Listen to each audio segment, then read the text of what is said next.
Hello, everyone. Welcome to this press conference on Access Now's latest report, Defending Peaceful Assembly and Association in the Digital Age, Takedowns, Shutdowns, and Surveillance. My name is Carolina Berenger.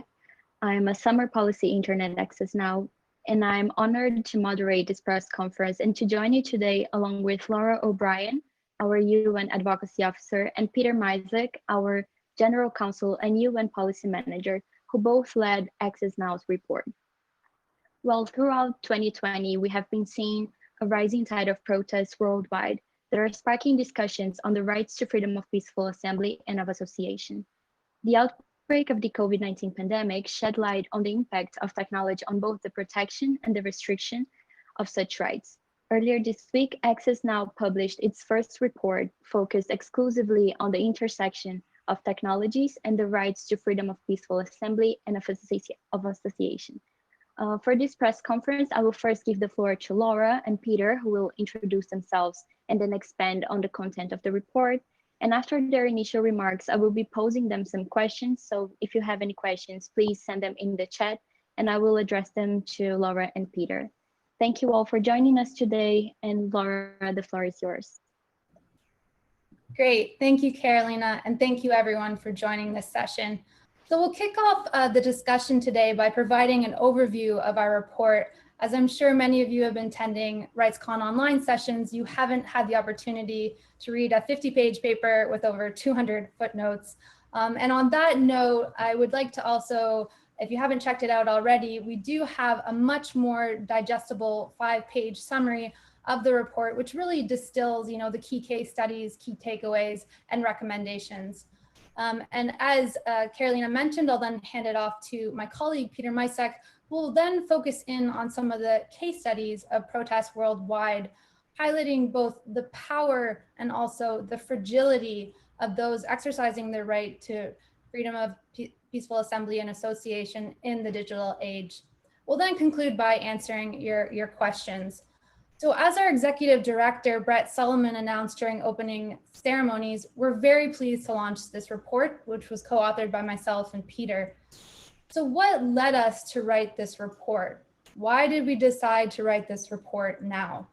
There are two motivating factors, one which is probably very obvious to you all, but let's go into the first one, which is a little less obvious.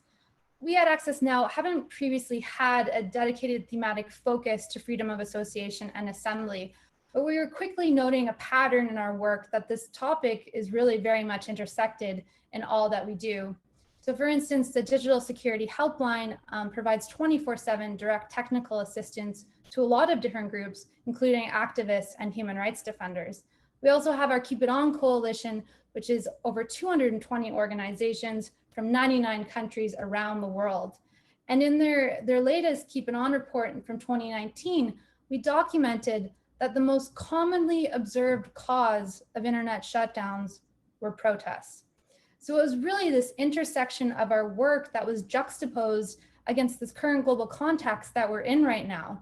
The rise of internet shutdowns worldwide, the prevalence of unlawful surveillance, increases in privatization where we're seeing tech companies focusing solely on the profit motive instead of their users. And then finally, the impact of the COVID-19 pandemic. So the topic for us really moved away from this area of interest and this pattern to become a necessary priority for us to hone in on this topic and contribute to the discussion from this digital perspective by offering insights from our current campaigns and our initiatives. And the current global context really presents this set of guiding questions of signposts that can guide us through the discussion on these rights. Where have we come from, particularly since Arab Spring? Where are we currently, noting the momentum of the Black Lives Matter protests, both within and beyond US borders? And finally, where are we heading with the impact of COVID-19? So in answering these questions, the paper contains 3 separate chapters and includes a series of recommendations at the end for states, for private sector, and for international institutions. So for right now, I'll go briefly into explaining the 3 chapters and highlight some of the key aspects. So the first chapter was access, connectivity, and internet shutdowns. And when we're speaking of internet connectivity, it's not just about access to the internet. We're talking about access to open, secure, affordable, and a stable internet connection, which is fundamental for the enjoyment of various human rights. And yet, time and time again, we see governments around the world that are impairing the exercise of these rights, including freedom of peaceful assembly and association, by imposing internet shutdowns, such as this year's government-mandated one in Ethiopia, for instance, that are in violation of international human rights standards. And 3.6 billion people worldwide lack access to the internet. And this is concerning when we consider from an international human rights perspective, the Sustainable Development Goals, particularly SDG 9C, which calls on least developed countries to bring everyone online by 2020. Well, it's 2020 and we are in the middle of a pandemic where access to internet is vital to save lives. So now more than ever, there's a need to mobilize this political will to accelerate SDG targets because the world is well behind and we will miss this well-intentioned target. And we can't forget also the various digital divides that exist along the lines of race, gender, disability. And it's not just an economic fix, although noting we need to consider economic, social, and cultural rights here, but we need to address the systemic barriers at play. The second chapter goes into unlawful surveillance and the right to privacy. We all know that privacy and anonymity provides activists and protesters with some level of assurance that they will not be identified or subject to reprisals for engaging in their protests. However, the use of surveillance technology to monitor individuals and their activities both online and off, such as during the protests in Hong Kong and India in 2019, triggers this fear of identification and persecution. And it also creates a chilling effect, not only on freedom of assembly, but also those intersecting rights such as freedom of expression. So this chapter goes in and highlights some of the uses such as IMSI catchers, hacking social media accounts, spyware being used, to also assessing how mandatory SIM card registration and digital ID programs are collecting data, including biometric data, and how that's impairing these rights. We also go a bit into the discriminatory impacts on particular groups, specifically regarding facial recognition technology. And then finally, the last chapter focuses on the influence of the private sector in online civic space. You know, we time and time again, we've heard at all these RightsCon sessions that tech companies hold extreme power over spaces where these individuals are exercising their rights, including the right to protest. And in light of this power, states often pressure tech companies to disrupt internet access, remove content, or hand in users' data as part of strategies to hinder individuals' rights to freedom of peaceful assembly and expression. And transparency reporting is essential to monitor tech companies' activities and for demand accountability. I'd like to note on this topic in particular, myself and many of my colleagues at Access Now, we were very moved by the fireside chat discussion earlier today with the president of Color for Change, posing thought-provoking questions regarding these platforms and their responsibility. And it really reminded me of this one quote that we have in the paper, which is thinking how we can rethink the role of these platforms and these companies when they take credit for supporting popular uprisings around the world, yet have no accountability to their users in the regulation of speech. And the fireside chat also rightfully noted that it's not just about accountability, more must be done. So with that being said, these are the three chapters. I'll hand it off now to my colleague Peter to highlight more of the case studies and examples. Thanks, Laura. I would love to jump into some of the recommendations and case studies.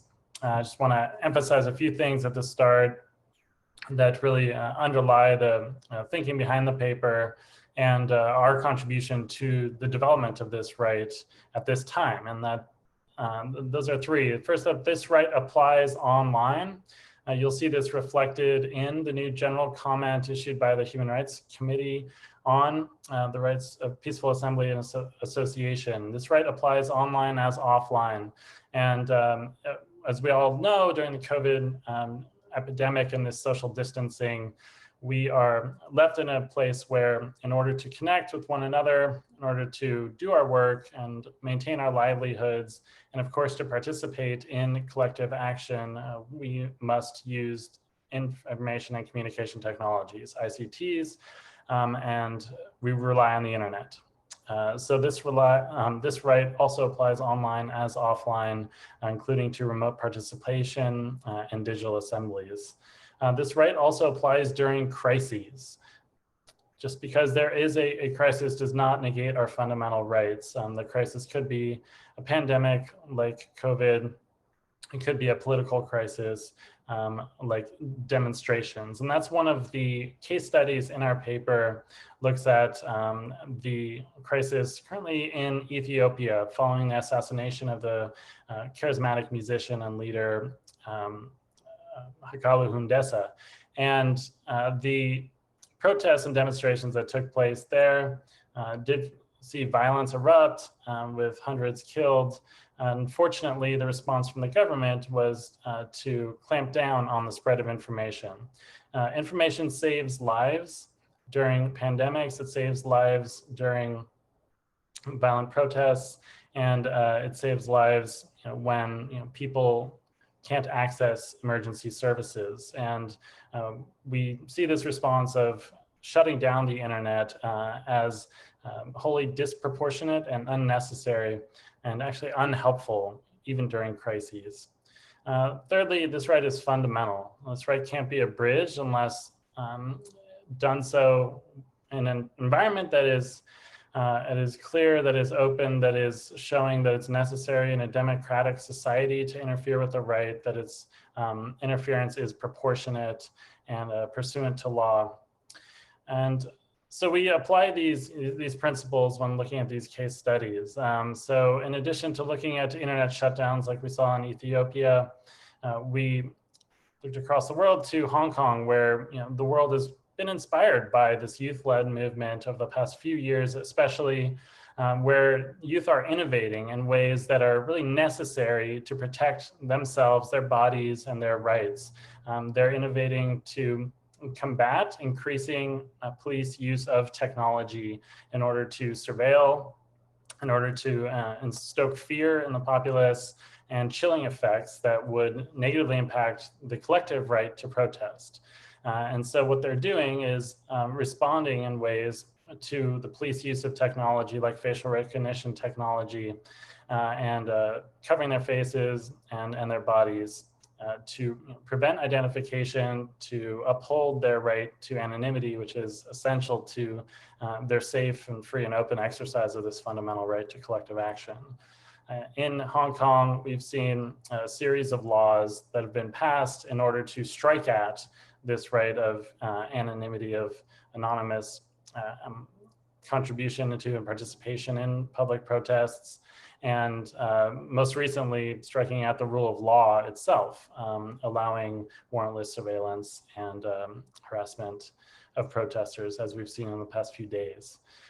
So this right is under attack online as it is offline in places like Ethiopia, Hong Kong, and then taking it home to the United States, where I am located. We have a case study looking at the aftermath of the George Floyd murder at the hands of US police forces that has re-inspired the Black Lives Matter movement, and we've seen it gain momentum over the past couple months, and it in turn has been met by unlawful and overbearing police surveillance that makes use of all sorts of digital technologies and tools.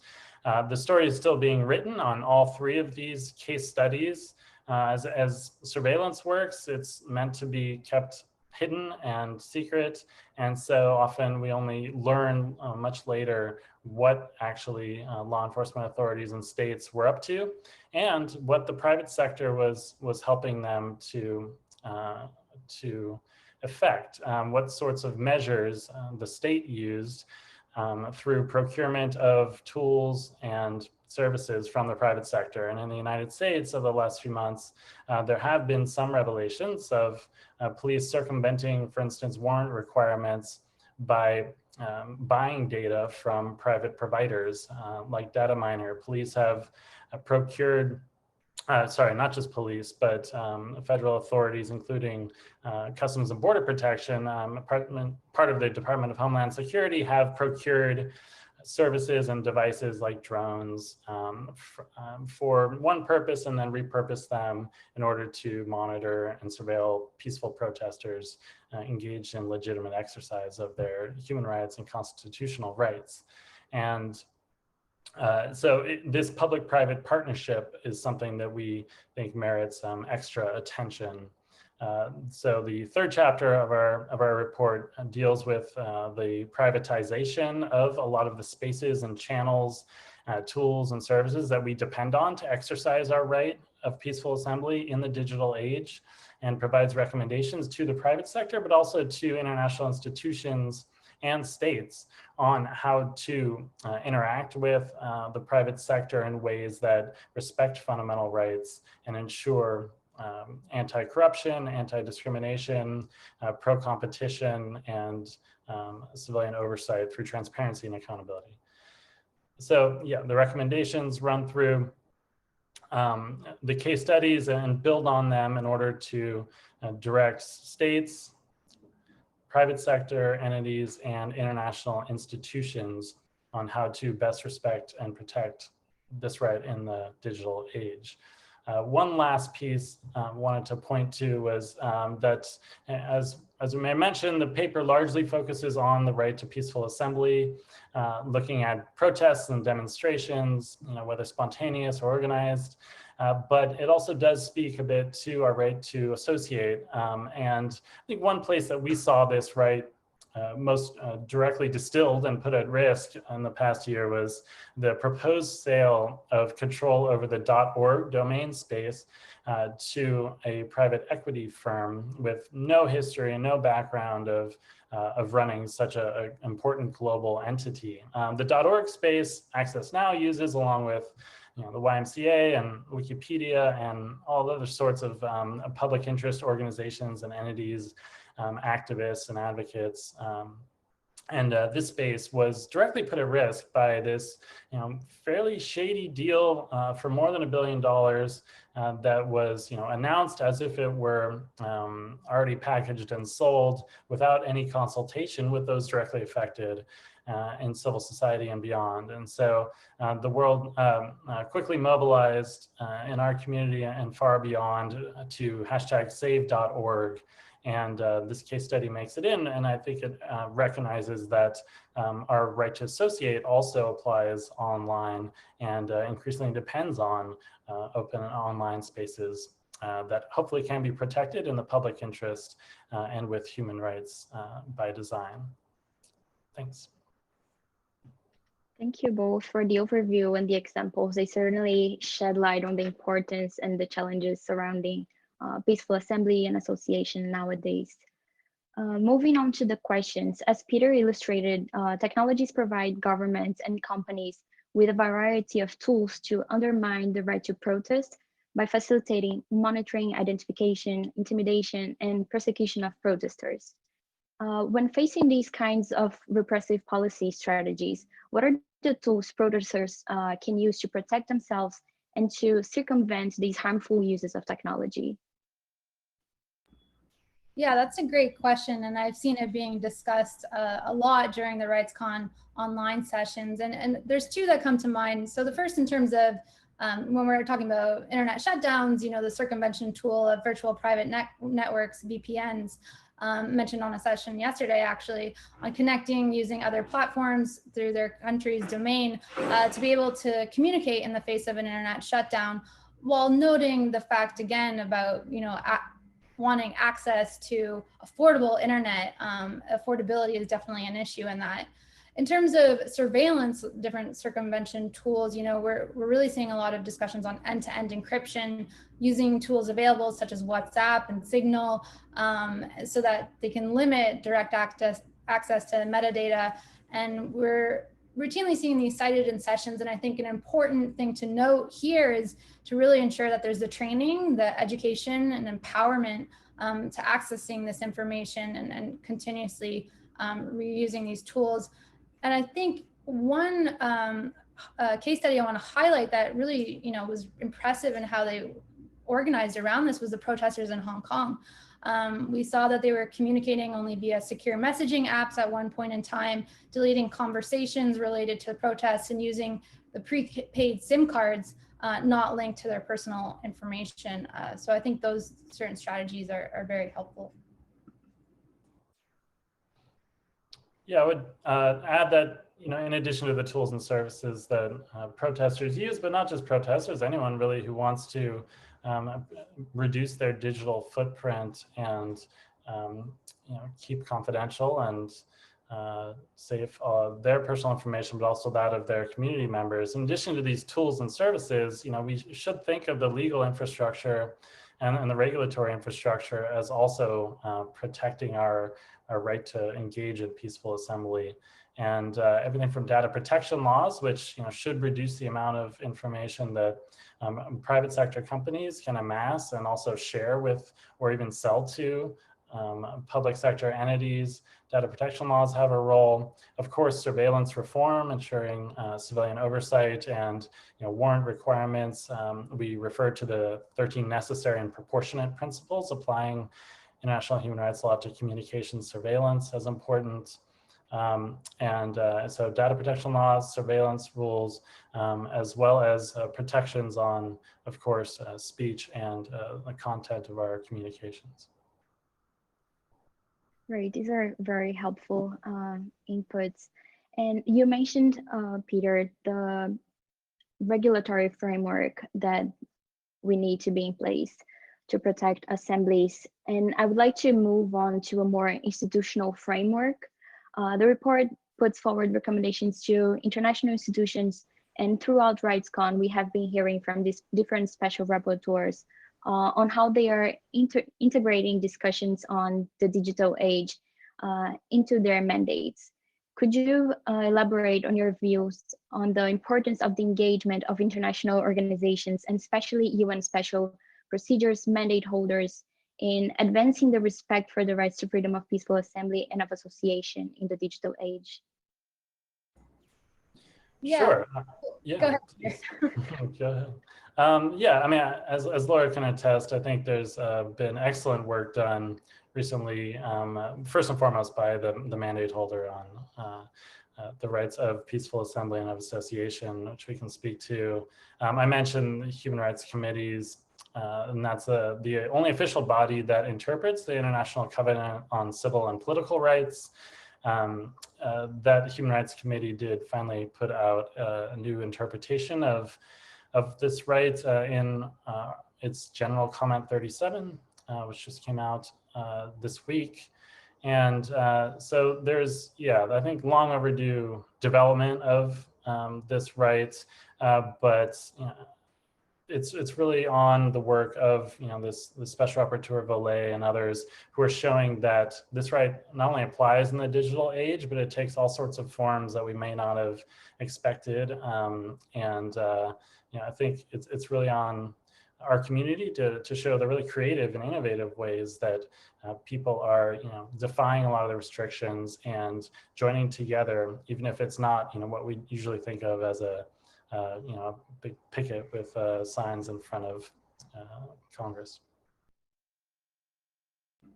Yeah, and I just want to highlight also just the importance of the UN Special Rapporteurs really joining together, when they issue a joint statement, when they're doing these coalitions and recognizing the intersection of digital technologies within their mandate and also the intersection of all these rights together. It's really powerful. And so I think having more of that so that we can use that in our advocacy is really beneficial to moving this forward.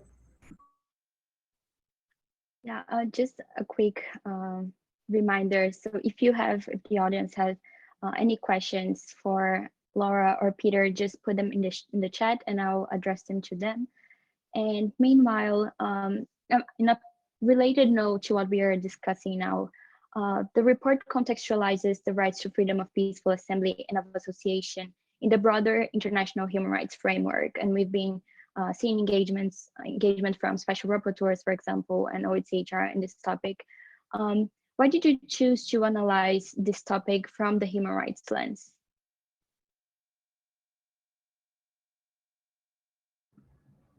I think Peter was mentioning that briefly in one of the answers, but really we're looking at it from this lens in terms of, a lot was happening at the UN level. We saw, the general comment number 37 just came out today.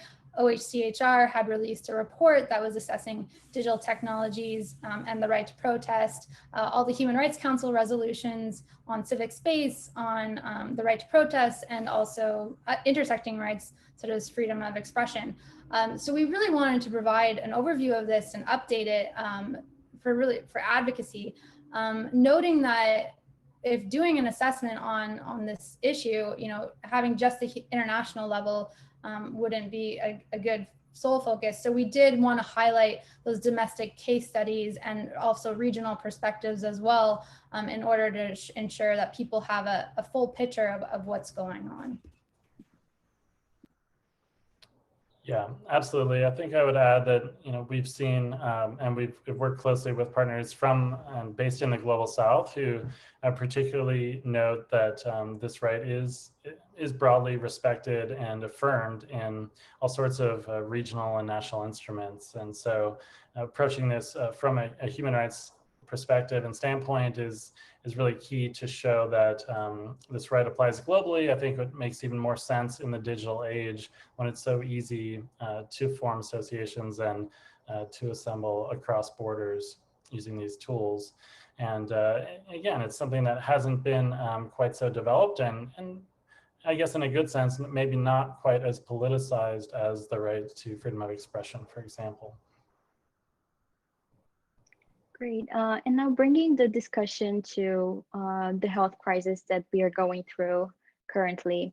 As you mentioned in the report, the COVID-19 pandemic, it's changing the way we interact with society, as well as the way we exercise our rights. And this includes the rights to freedom of peaceful assembly and of association, as the traditional forms of physical social gatherings are no longer possible. How do you see the impact of the COVID-19 pandemic on the exercise and the protection of freedom of peaceful assembly in the long term, if any?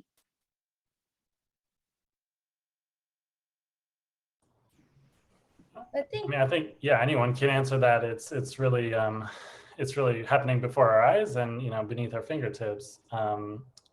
Yeah, I hope that in the long run this redoubles, and there's some evidence that it has redoubled the attention to connectivity, to access to affordable information and communications technologies, that's devices, services, but also, of course, the literacy and the culturally relevant content and services that are available to us. And there's really one need, and that's for funding to bring the next, 3.5 billion, 4 billion online in a meaningful way.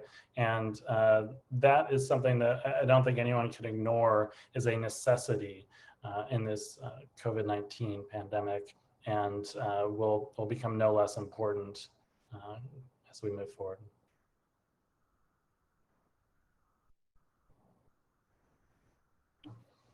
Laura, sorry, do you want to add something?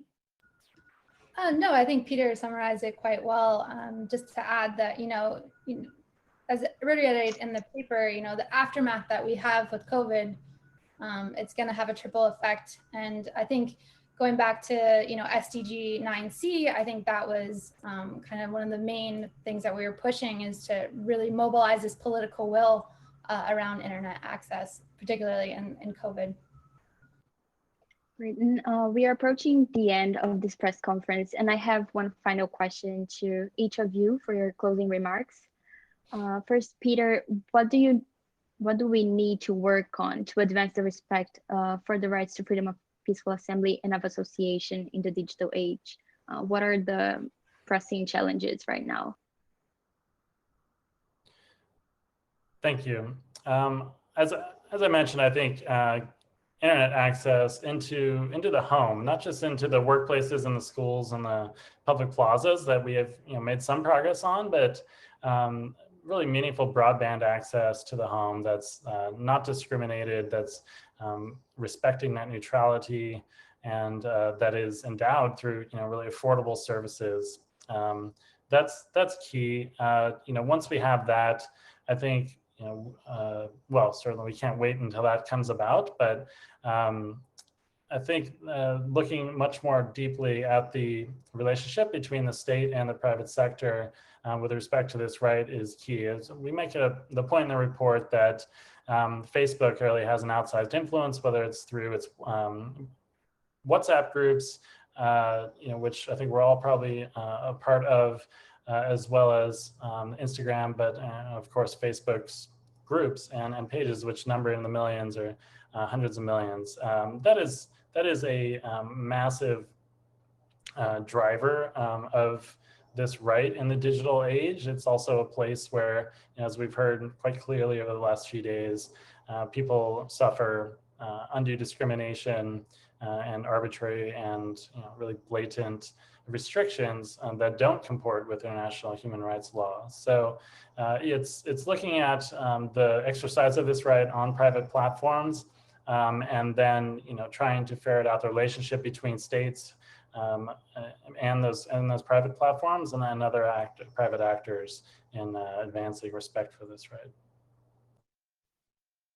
Great. And now, so we can leave on a more positive note, Laura, what do you see as hopeful in the current or future scenarios of freedom of peaceful assembly and of association in the digital age? Thanks, Carolina. This is a great question, and I think really speaks to what was being discussed at Voulet's webinar earlier this week. And I think, really what's been happening is, these movements have been very powerful, and there's been a lot of positivity that's come out of this. For instance, the UN Human Rights Council resolution that led by the African group, judicial decisions against internet shutdowns in Indonesia and at ECOWAS, and laws on police use of surveillance tech as enacted by the New York City Council. So I think, there is really a lot of hope and momentum, and just really to encourage people to keep exercising their rights and forms of solidarity. I think, it keeps us on a positive note to push forward and make the systemic change. Great. We have a lot of work ahead. Well, thank you, Laura and Peter, for leading on this extremely relevant and necessary report. And thank you all for joining us today. I hope you enjoyed the days ahead of RightsCon. Thank you. Thank you.